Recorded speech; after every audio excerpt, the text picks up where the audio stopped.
예수님의 7편지를 우리가 계속해서 나누고 있는데, 그 편지의 내용을 보면 예수님이 참 사랑하는 마음으로 편지를 쓰셨구나라는 것을 우리가 느끼게 됩니다. 이 말씀들이 예수님께서 정죄하고 판단하시는 말씀이 아니라, 내가 너를 너무나 사랑하고 내가 너를 기대하고 내가 너를 좋아하는데, 그런데 우리 함께 이 삶, 더 멋진 삶 함께 이루어가 보자, 너에게 내 일을 맡겼다라고 말씀하시는 그 사랑의 언어들이 편지에 가득 담겨 있습니다. 버가모 교회는 사탄의 보좌 앞에 사는 교회였습니다.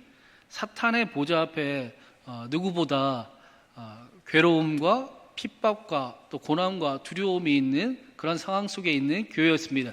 그런데 그런 교회를 보고 예수님께서 너는 내 이름을 여전히 굳세게 잡고 있구나, 너는 충성된 증인이다, 고맙다라고 이야기하시는 거예요. 여러분, 예수님께서 우리를 보고 고맙다, 너는 충성되구나, 내가 너를 기뻐한다 라고 말씀해 주시면 얼마나 기분이 좋겠습니까? 뭐라고 하실 건가요? 뭐라고 하실 것 같으신가요? 예수님이 우리를 보고, 지금 우리의 모습을 보고 뭐라고 하실까요? 고맙다, 나는 너를 여전히 사랑한다, 나와 함께하자, 그렇게 말씀하실 줄로 믿습니다. 그런데 오늘 말씀에 그렇다고 버가모 교회에 칭찬만 가득하지는 않았습니다. 책망할 일이 있었습니다. 14절 말씀 한번 같이 읽겠습니다. 14절입니다. 그러나 내게 두어 가지 책망할 것이 있나니 거기 내게 발람의 교훈을 지키는 자리 있도다. 발람이 발락을 가리켜 이스라엘 자손 앞에 걸림돌을 놓아 우상의 제물을 먹게 하였고 또 행음하게 하였느니라. 버가모 교회의 모습을 보면 한국 교회의 모습을 보는 것 같고, 또 사실은 제 모습을 보는 것 같습니다. 예수님께서 버가모 교회에게 하시는 말씀이, 너희에게 발람의 교훈이 있구나, 그들이 너를 가르쳐 이스라엘 자손 앞에 우상을 먹게 하고 행음하게 한 것처럼 너희가 그런 상태에 있구나 라고 말씀을 합니다. 민수기에 보면 발람 선지자 이야기가 나오지요. 민수기 말씀만 읽어보아서는 그 말씀이 사실은 발람이 그렇게까지 잘못된 선지자였는가 할 정도로 그 이해가 잘 안 돼요. 모압 왕 발락이 발람에게, 선지자에게 이스라엘을 저주하라고 계속 뇌물을 주지 않습니까? 계속 뇌물을 주면서 야, 이스라엘 저주 한번 해줘봐 라고 이야기하는데, 발람 선지자는 알겠다라고 해놓고는 결국엔 가서는 이스라엘을 축복하기만 하는 그런 모습을 우리가 보게 됩니다.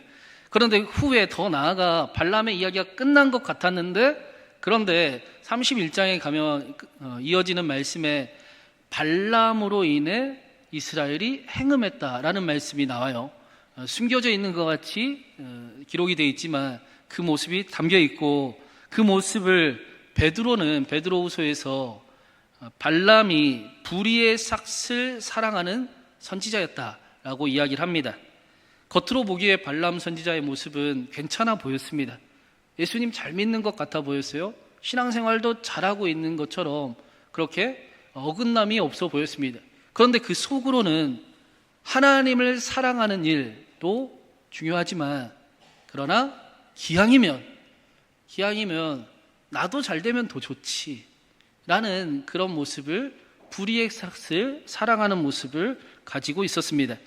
발람 선지자가 이스라엘에게 하나님의 말씀을 잘 가르치는 것 같았지만, 그러나 발람 선지자는 하나님을 사랑하는 것과 또 세상을 사랑하는 것, 불의의 삭슬 사랑하는 것을 같이 영광이다, 잘하는 일이다, 똑똑한 일이다 라고 가르치고 있었던 것입니다.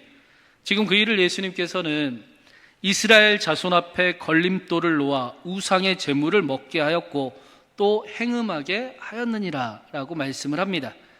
발람이 불의의 삭슬 사랑하던 모습이 버가모 교회에도 똑같이 나타나고 있었던 겁니다.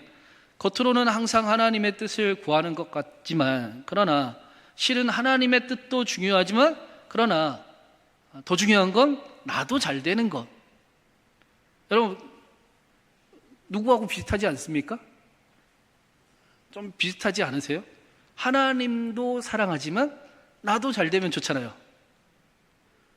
그렇죠? 그렇게 가르치고 있었다는 거예요. 버가모 교회 발람 선지자가 하나님도 사랑하고 너도 성공해야지, 너도 하나님 이용해서 복 받아야지, 그렇게 가르치고 있었다라는 것입니다. 겉으로는 분명히 충성스럽게 보였는데 그 마음속에는 사실은 정직하지 않았고 신실하지 않았습니다. 두 마음을 품고 있었습니다.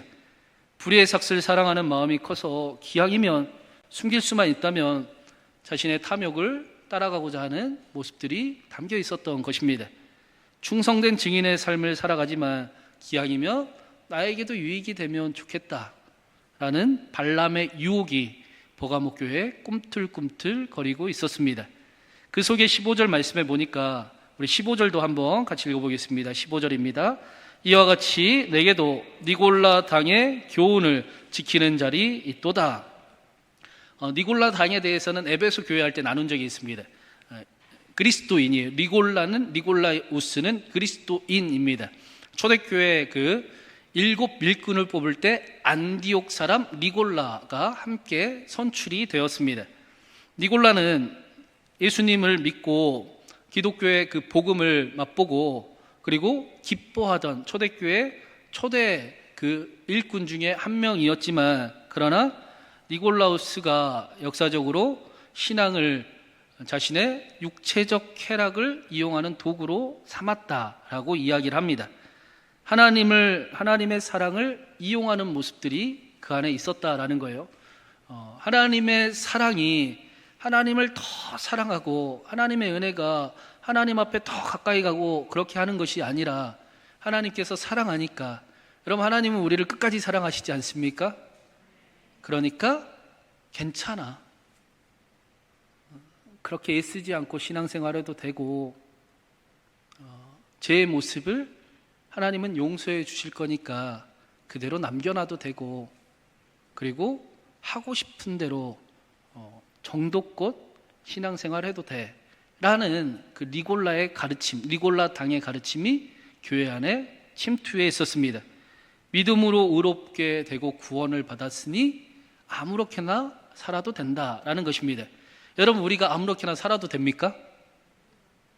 하나님을 사랑하니까 완벽하자는 이야기는 아니고 넘어지면 안 된다라는 이야기도 아니지요. 물론 우리는 분명히 연약함과 부족함을 가지고 있습니다. 그러나 우리의 방향은 예수님을 향하고 있어야지요. 그렇죠? 예수님의 완벽한 모습을 그대로 닮아야 된다가 아니라 예수님이 가신 길을 우리는 분명히 따라가야 된다라는 거예요. 질 때도 있고 이길 때도 있고 하지만 우리는 여전히 죄와 싸우고 있어야 됩니다. 괜찮다 라고 여기는 교회가 되어서는 안 됩니다. 하나님을 사랑하니 더 하나님 앞에 부족함 가지고 가까이 나아가고 더 하나님을 찾고, 하나님 그래서 내가 하나님 필요한 거잖아요. 하나님 나의 구원자가 되신다면서요. 하나님 이 아픈 시절이 속히 지나가게 하시고 내가 그 빛의 영광을 보게 하여 주시옵소서 라고 하나님을 찾는 인생들, 교회들이 되어야 합니다. 그런데 버가모 교회는 하나님의 은혜를 하나님을 더 사랑하는 데 사용하는 것이 아니라 하나님을 이용하는 데 사용하고 있었다라는 거예요.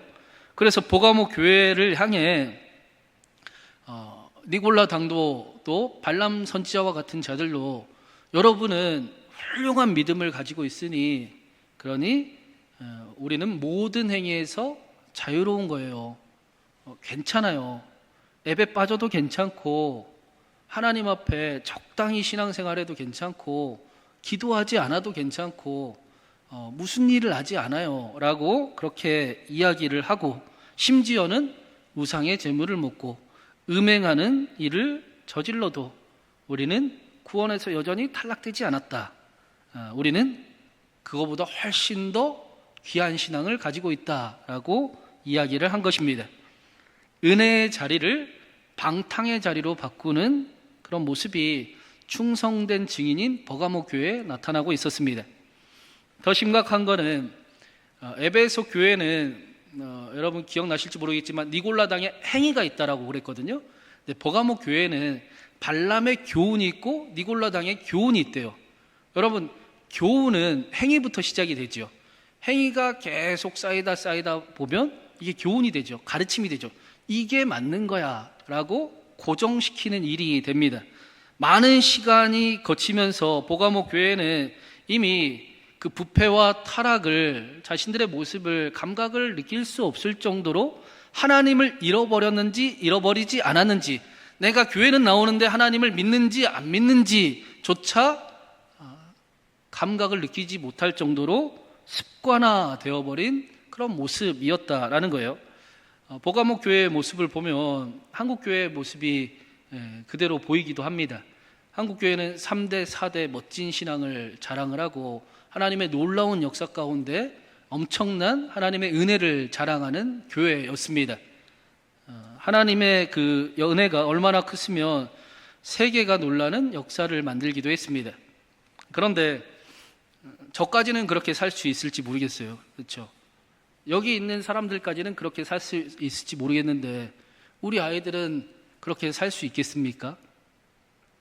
요즘에는 특히 더 심해진 것 같아요. 그 코로나가 끝나니까 주일 예배 빠지는 거를 아무렇지도 않게 생각을 하더라고요. 그렇죠? 제가 청년 사역을 했는데 청년 사역할 때 중간고사, 기말고사 기간이 되면 제가 광고 시간에 그랬어요. 여러분, 두려운 시간이 찾아왔습니다. 같이 기도 좀 해주세요. 당연히 교회를 안 나와요. 당연히 기도를 안 해요. 공부를 해야 되니까, 학교 가서 열심히 공부를 해야 되니까 교회는 빠져도 된다라고 모든 부모가 그렇게 가르친 거예요. 여러분, 우리는 그렇게 가르치는 사람 없잖아요. 그렇죠? 저 예배 드리고 하나님과 함께 기도하고 공부하라라고 가르치잖아요. 맞죠? 우리는 하나님 앞에 드리는 예배를 절대로 가볍게 여기지 않습니다. 약하니까, 부족한 것 아니까, 예배 없이 내가 그리스도인으로 살아가지 못하는 걸 아니까, 그래서 우리는 예배의 자리를 소중하게 여깁니다. 적당히 신앙생활하라고 이야기하지 않습니다. 버가모 교회에 순교자의 신앙을 자랑을 했지만 구멍난 자신들의 신앙을 살펴보는 모습이 없었던 겁니다. 아, 우리가 어디서부터 잃어버렸구나. 어디서부터 잘못되었구나. 우리 교회가 왜 이렇게 힘든지, 어디서부터 무엇을 잃어버렸는지를 살피는 일들이 없었습니다. 오히려 감각을 잃어버리고 타협을 하고 있었던 거예요. 그런 교회를 향해 예수님께서 그냥 책망만 하시는 게 아니라 이렇게 해야 된다라고 그렇게 알려주는 말씀이 16절에 나옵니다. 우리 16절 말씀도 같이 읽어보겠습니다. 그러므로 회개하라. 그리하지 아니하면 내가 내게 내 입에 검으로 그들과 싸우리라. 예수님께서 회개하지 않으면, 다시 돌아오지 않으면 나는 너희와 싸울 것이다 라고 말씀을 하세요. 혹시 예수님과 여전히 싸우고 있는 사람들 계십니까? 회개하지 않으면, 돌아오지 않으면 그 인생은 평생 예수님과 싸우는 인생이 될 겁니다. 빨리 돌아오는 게 지혜입니다. 아멘 소리가 안 나네. 빨리 돌아오는 게 축복입니다. 하나님 뜻대로 살아가는, 항복하는 게 하나님의 은혜입니다. 안 그러면 평생 싸우면서 오히려 신앙생활이 짐이 되고 무거움이 되고 오히려 고통이 되는 인생을 우리는 택함받았기 때문에 살아갈 수밖에 없습니다. 12절에 예수님께서 버가모 교회의 자신을 소개하실 때 좌우에 날성검을 가지신 이라고 말씀을 하셨어요. 16절에서 내 입에 검으로 너희와 싸울 것이다 라고 말씀을 하셨습니다. 사도 요한이 요한계시록 1장에서는 환상으로 예수님의 모습을 보았는데 예수님의 입에 좌우에 날성검이 있다라고 이야기를 했었어요. 예수님의 날성검, 입에 나오는 것, 이 모든 것은 예수님의 말씀, 하나님의 말씀을 가르치는 겁니다. 말씀은 검과 비슷한 특성을 가지고 있죠. 우리를 꿰뚫지 않습니까? 검처럼. 우리 안에 있는 양심을 찌르고 죄인들을 됨을, 교만함을, 상처를 냅니다. 우리의 그 변명들을 관통을 합니다. 위선을 잘라내고 우리의 죄와 욕망을 들추어냅니다. 그게 은혜입니다. 여러분, 오늘 은혜 많이 받으셨나요? 하나님이 막 우리를 흡협하시던가요? 구원은 심판과 같이 온다라고 말씀드렸습니다. 심판이 지나가야 구원이 오는 거예요. 하나님, 내가 하나님의 은혜가 구원이 필요한 자이네요 라는 그 깨닫는 심판이 임하고 난 다음에 하나님의 구원이 경험이 되게 됩니다. 자신을 정확히 아는 심판이 임해야 예수님이 우리를 위해 목숨 걸고 살리신 구원의 은혜가 믿어지게 되는 것입니다. 그래서 말씀은 우리의 교만과 죄와 욕망을 들추어내고 찌르고 죽일 뿐 아니라 우리를 회개하여 하나님께로 돌아오게 합니다. 여러분, 예수님께서 책망만 하시는 게 아니잖아요. 그렇죠? 돌아오라, 나하고 함께하자, 사랑한다, 기다린다, 난 네가 좋아, 난 여전히 네가 필요해, 그렇게 말씀하시는 거잖아요. 그래서 말씀 앞으로 가는 일이 쉽지 않지만 말씀이 우리를 하나님께로 다시 회복하게 만듭니다. 말씀은 우리에게 하나님과 함께하는 삶을 회복시켜 줍니다. 말씀으로 인해 마치 하나님과 싸우는 것 같이 느껴지나, 그러나 우리를 말씀은 하나님께로 인도하고 있습니다. 그런 의미에서 우리 교회 날마다 아멘이 너무 소중한 거예요. 여러분, 저는 가장 지혜로운 신앙 생활의 패턴 중에 하나라고 생각을 합니다. 우리 교회 너무 좋은 교회이지 않습니까? 날마다 말씀으로 자신을 점검하고 말씀대로 살아갈지 못 살아갈지는 모르겠어요. 어떻게 우리가 날마다 말씀대로 이런 말 하면 안 되나? 여튼 그러나 말씀이 우리를 지켜주고 있고 너무 타락하지도 않게 만들고 너무 하나님 앞에 실망스럽지도 않게 만들고 하나님께서 우리를 여전히 하나님의 손안에서 지켜가고 계심을 우리에게 경험하게 만듭니다. 날마다 말씀으로 가는 길, 말씀 앞으로 가는 길이 비록 쉽지는 않지만 그러나 말씀이 우리를 회개하게 하고 다시 하나님과 함께하게 하고 또 하나님을 경험하게 하는 놀라운 역사와 은혜의 도구가 되는 것입니다. 그리고 하나님과 함께하는 삶에 능력이 있음을 우리는 경험하는 거지요. 그렇죠? 오늘 1, 2부 말씀에 여러분, 우리가 아멘하고 하나님 믿습니까? 나를 믿습니까? 아니, 솔직하게요. 아멘하고 하나님 믿나요? 나를 믿나요? 네. 그런데 말씀은 우리에게 아멘하고 말씀을 믿게 하는 거예요. 하나님을 믿게 하는 거예요. 그러니까 우리 안에 말씀이 없으니까 자꾸 아멘하고 나를 믿는 거예요. 아멘하고 하나님을 믿는 삶이 되어야 하나님이 경험되기도 하고 하나님이 진짠가가 알아지기도 하고 하나님을 경험하는 인생이 되어야 하나님이 어디까지 나를 사랑하시고 어디까지 나를 구원하실 수 있는지 놀라우신 하나님을 향한 고백이 나타나지 않겠습니까?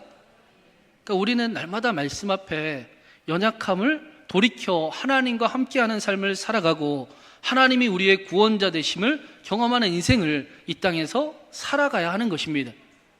하나님 나라 갈 때까지 이 땅에서 그 연습하며 하나님이 정말 사랑합니다. 하나님이 너무 감사합니다. 하나님 고맙습니다. 나도 하나님 위해서 더 살아보겠습니다. 그렇게 고백하며 살아가는 사람들이 그리스도인들입니다. 오늘 말씀에 예수님께서는 17절에 그 말씀을 이렇게 하세요. 우리 마지막으로 17절 읽어보겠습니다. 귀 있는 자는 성령이 교회들에게 하시는 말씀을 들을지어다. 이기는 그에게는 내가 감추었던 만나와 흰돌 위에 새겨진 이름을 알게 하겠다. 하나님과 함께하면 반드시 보상이 있습니다. 응답이 있습니다. 하나님의 축복이 있습니다. 이게 팀 켈러 목사님이었나요? 광신의 그늘이라는 이야기를 했는데, 이 현대인들이 굉장히 안타까운 일 중에 하나죠. 너무 광신적으로 믿었던 이들과 너무 차갑게 믿었던 일들이 극단적인 모습을 우리가 다 경험을 해버려서 우리는 너무 차가워도 안 되잖아요. 그렇죠? 너무 뜨거워도 안 되잖아요. 하나님이 응답하실 걸 알지만 안 할 수도 있지. 그리고 그렇게 중간에 어정쩡한, 차갑지도 않고 뜨겁지도 않는 신앙생활이 잘하는 신앙생활이다, 이상적인 신앙생활이다 라고 여기는 시대를 우리가 살아가고 있습니다. 제 얘기가 아니고 팀 켈러 목사님이 이 땅에 광신의 그들이 기독교에 임해서 우리를 크게 믿지도 못하고 작게 믿지도 못하고 적당히 믿는 신앙생활이 잘하는 신앙생활인 것처럼 그렇게 여기게 만들었다라고 이야기를 해요. 그런데 성경은 분명히 우리에게 보상이 있다라고 말씀합니다. 아멘이 하나도 안 나오네요. 여러분, 기도하면 응답이 있지요. 하나님이 너무 잘 들어주셔가지고 큰일 아닌가요? 기도하면 너무 많이 들어주셔가지고 무섭지 않나요? 입조심을 해야 되겠어요. 기도를 똑바로 잘해야지. 너무 하나님이 들어주셔서, 하나님이 기도하면 들으시고 하나님과 함께 할 때 반드시 보상이 있고 하나님의 축복이 있습니다. 그 얘기를 예수님은 반복해서 교회들에게 해주세요. 귀 있는 자는 들어라. 이기는 자는 분명히 약속이 있다. 여러분, 믿음에 보상이 있습니다. 잃어버리지 마십시오. 잃어버리니까 교회에 별 볼 일이 없어서 교회를 자꾸 떠나려고 하는 거 아닙니까? 기도도 안 하고 예배의 자리도 멀어지고. 그러나 하나님께서 분명히 축복하시고 약속하십니다. 기독교의 신앙은 보상을 바라는 삶은 아니지만 하나님을 바라는 삶이지만, 그러나 하나님을 바라는 인생들에게 하나님이 약속을 이루십니다.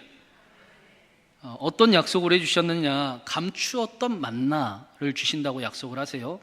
만나는 광야에서 이스라엘이 굶주렸을 때 그들을 살렸던 음식이 만나지요. 그들이 힘겨워할 때, 그들이 아파할 때, 그들이 어려워할 때 하나님이 다시 힘을 내도록 주셨던 것이 만나입니다.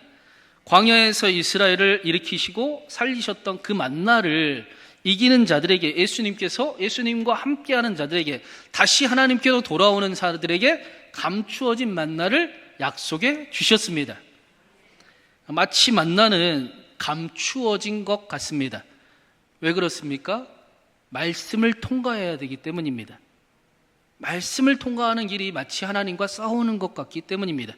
그러나 그 길을 통과하면 우리는 하나님께서 우리를 위해 아끼지 아니하시고 생명도 바치시신 분이심을, 우리를 위해 살과 피를 내어주시고 찢기기를, 부서지기를 주저하지 않으신 분이심을 우리는 그 만나를 통해 먹게 되고 알게 될 것입니다. 하나님의 사랑을 힘입는 삶을 살아가게 될 것입니다. 하나님의 사랑에 감격된 삶을 살아가게 될 것입니다. 아멘 소리가 점점 형식적이 되어가는 게 느껴지네요. 끝낼게요. 여러분, 하나님의 사랑은 그러면 무슨 쓸모가 있습니까? 여러분 삶을 살아가는데 하나님의 사랑이 쓸모가 있습니까? 하나님의 사랑은 우리에게 고난을, 우리의 삶에 나타나는 문제를 다른 눈으로 보게 만듭니다. 우리는 고난과 어려움을 선과 악의 이분법적인 판단으로 살아갈 때가 많은데, 그런 세상을 우리는 살아가고 있는데, 그런데 성경은 고난이 악하다라고 이야기하지 않습니다. 고난을 통해 연단이 있다, 약속이 있다라고 말씀을 합니다. 고난을 대하는 자세가 달라집니다. 고난이 악하지 않습니다. 저주받지도 않았습니다. 어려움 당하는 게 벌을 받는 것도 아닙니다. 나는 이 일을 통해 더 멋있어질 것이고 이 길을 반드시 지나갈 것이며 하나님께서 책임지고 계시고 모든 일을 합력하여 선을 이루실 것이기 때문에 이 일이 속히 지나가면 나는 더 영광스러운 삶을 하나님과 함께 살아가고 있을 것입니다. 그 꿈을 꾸며 우리는 인생을 살아갑니다. 포기하지 아니하고 넘어져 엎드려 있지 아니하고 다시 일어날 만나를 먹고 힘을 얻으며 하나님 나라를 향해 걸어갑니다. 하나님께 오실 때까지, 내가 하나님께로 갈 때까지 하나님 나라를 꿈꾸는 삶을 영광스럽게 그리스도인이 살아가게 되는 것입니다. 사랑하는 여러분, 말씀을 사모하는 저와 여러분 되기를 간절히 바랍니다. 고개를 드시고 저를 쳐다보시고 우리 사랑하는 우리 청년들 말씀과 함께하는 멋진 삶들이 되시길 바랍니다.